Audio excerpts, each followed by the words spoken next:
Hey everyone, this is Kurt again with the Monongahela Northern N-Scale Model Railroad. I know it's been a while since I posted any videos. I've been pretty busy outside working in the yard, working around the house, doing things, which is what happens every year. And finally getting back to working on the layout. And one of the things I needed to do getting back into this is to start working on scenery on this back section of the layout, as you can see over my shoulder.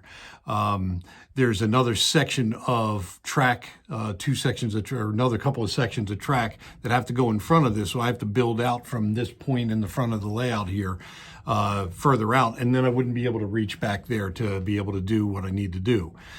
So I decided I was going to start working on some scenery, and I thought I'd talk to you a little bit about what I'm doing here.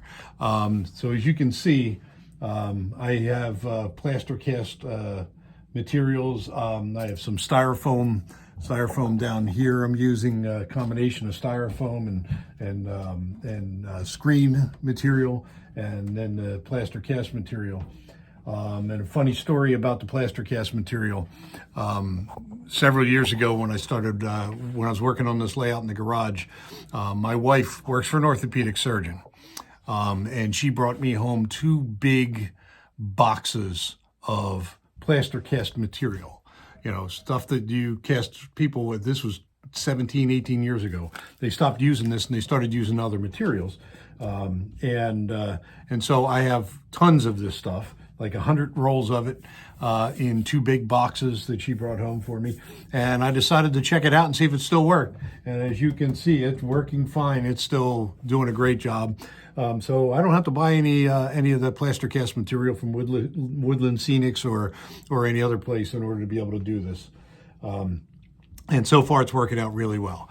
But I'm using a combination of things. I've got styrofoam. I'm building styrofoam frames. I was a little concerned about the styrofoam on some of this stuff and it not being supportive enough, but I wanted to see if it would hold up after I put the plaster cast material on, and it works great. It actually firms everything up to the point where it holds up really well, and of course it's really lightweight. So I'm pretty happy with the fact that I can use that.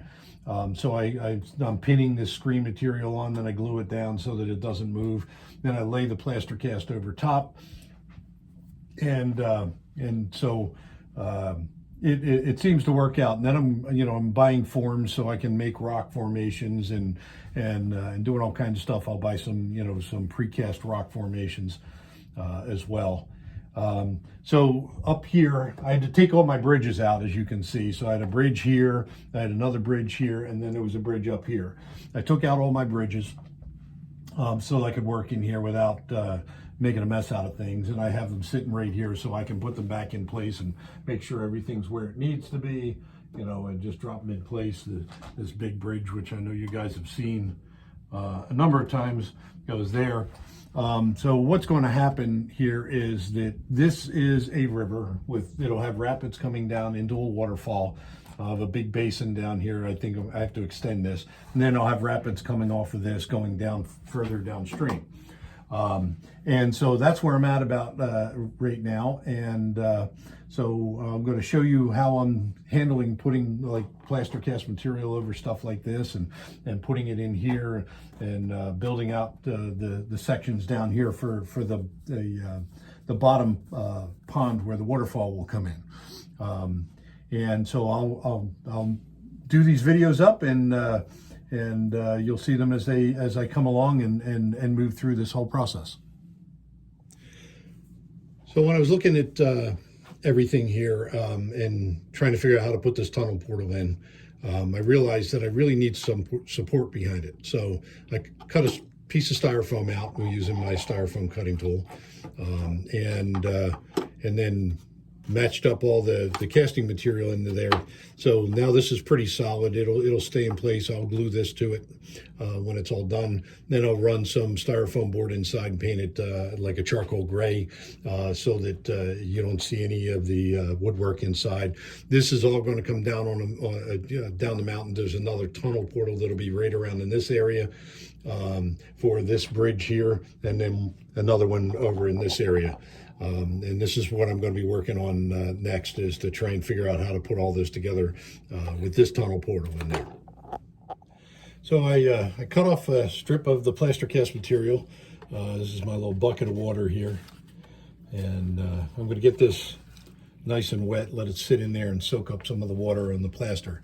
And I'm going to run this across this area here to fill in this gap on the waterfall, so I have a something that I can paint in back there. So this stuff is pretty cool, because if you take it and then you run your fingers down it, it will smear the plaster in between and fill in some of the holes, and then I can lay it across the scenery that I'm trying to put it on. This one's a pretty long strip I'm using, so it's taking a little longer than I would like, but it doesn't really matter all that much. And one final piece. So I'm going to start this over on this side in this corner and run it all the way across. And I may have to pin it to get it to stick onto the dried plaster here, but I'll run it over to this area.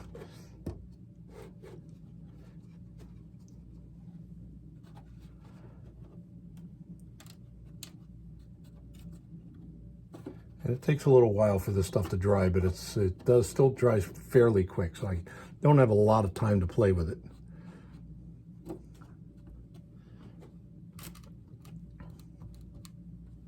It would have probably been better if I did this while the other pieces underneath of it were still wet, but I did manage to do some of the stuff up top, up there with this, and it was not an issue at all. So I probably need to just bring this down across here, because I need that to hang off the waterfall.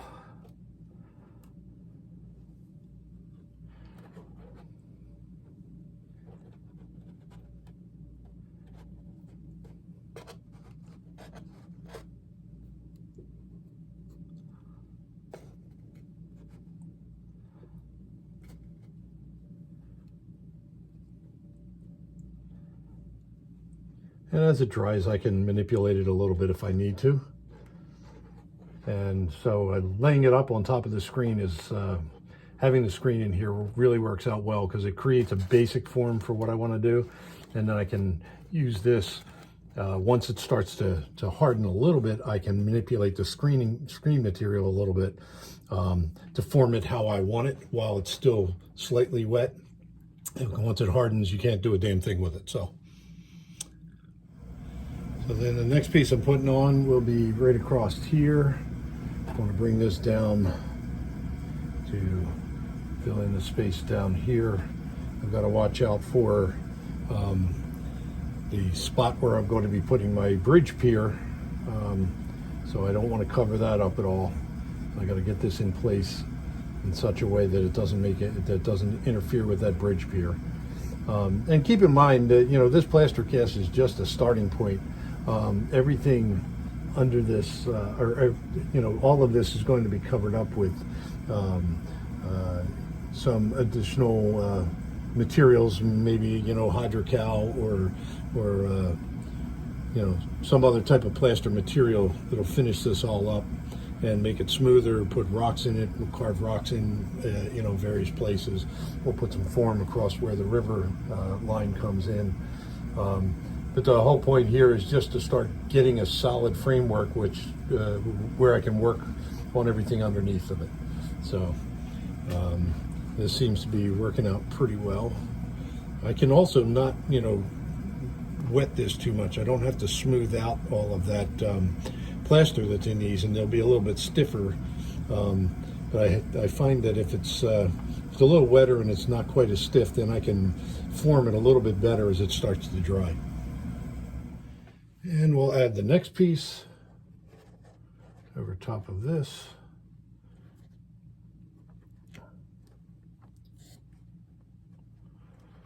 What I've been finding is if I put at least 2 layers over, it gets really well formed and has plenty of structure.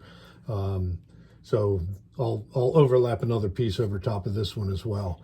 And just so everybody's aware, I'm not sure if I ever talked about this. This layout was originally designed to be able to be moved and come apart in pieces. So this section over here is one piece. This section up here is another piece, and then the yard area and the harbor area will be a third.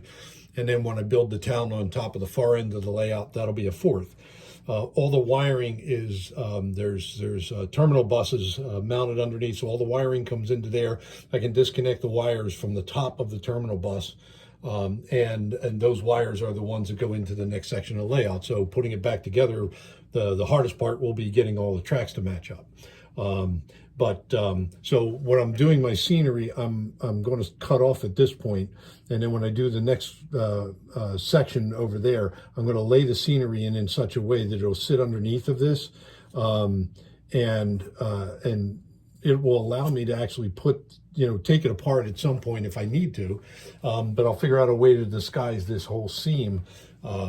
Originally, my wife and I were probably thinking about moving when I retire, which is in about 8 to 10 years. And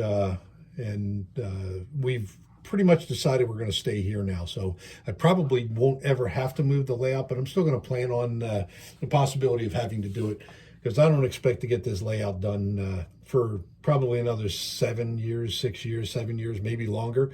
Or, as I've seen from some folks, layouts are never done. They're continually improving on things and redoing things that have been done earlier in the process. So it'll probably never be done.